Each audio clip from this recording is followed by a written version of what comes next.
আসসালামু আলাইকুম রহমতুল্লাহ। আশা করি সকলেই ভালো আছেন, সুস্থ আছেন। আমি আমার কাজের চাপের জন্য অনেক দিন ধরে ভিডিও আসলে দেওয়া হচ্ছে না। কাজের চাপ একটু বেশি, তার জন্যই প্রায় এক সপ্তাহ প্লাস হবে ভিডিও দেই না। আসলে আমি সময়ই পাই না, এই জন্য আর কি যে আপনাদেরকে আপডেটটাও জানানো হচ্ছে না। এই যে এখন যে দেখতে পাচ্ছি যে বাচ্চাগুলো, এইগুলো হচ্ছে আমার, আমি যে মেশিন দিয়ে ফুটাইছিলাম বাচ্চাগুলো। এই যে মাশাল্লাহ, এই যে সবগুলো আছে এইখানে। এই যে বাচ্চাগুলো কিছুদিনের মধ্যে ইনশাল্লাহ এগুলো ডিম দিবে আশা করছি। এই বাচ্চাগুলো হলো আমি নিজে মেশিন দিয়ে ফুটাইছিলাম 20 ডিম কিনে আনি।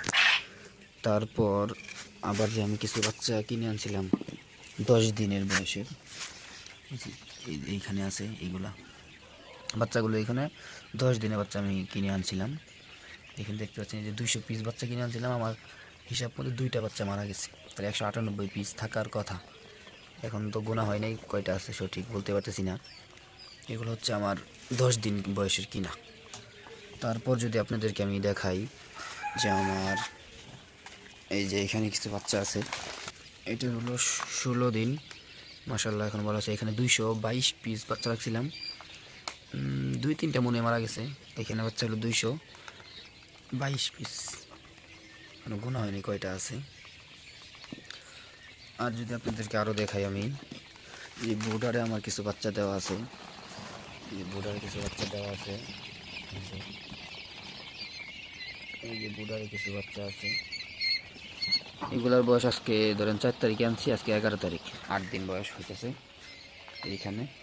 আর এই যে এখানে দেখতে পাচ্ছেন যে কয়েকটা যে আছে 10টার মতো, এখানে এই বাচ্চাগুলো আমি 10টা ডিম পাড়া পাখি কিনে নিয়ে আসছি।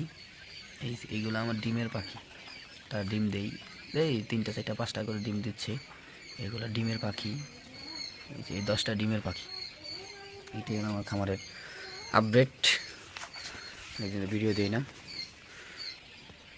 আর আমি যে ঘরটা রাখছি কোয়েল পাখি যে এখানে এই যে আমার এই মশারি দিয়ে আলাদা আলাদা করে রাখছি আর কি সবগুলোকে। এই যে আমার ঘরের সেট আপ, আরও আমি সেট আপ করবো সুন্দর করে, সময়ের কারণে আর হচ্ছে না। সকলেই ভালো থাকবেন, দোয়া করবেন, আমার খামারের জন্য দোয়া করবেন যেন আল্লাহ তাআলা আমার খামারে বারাকা দান করেন, সকল রোগ থেকে মুক্ত রাখেন।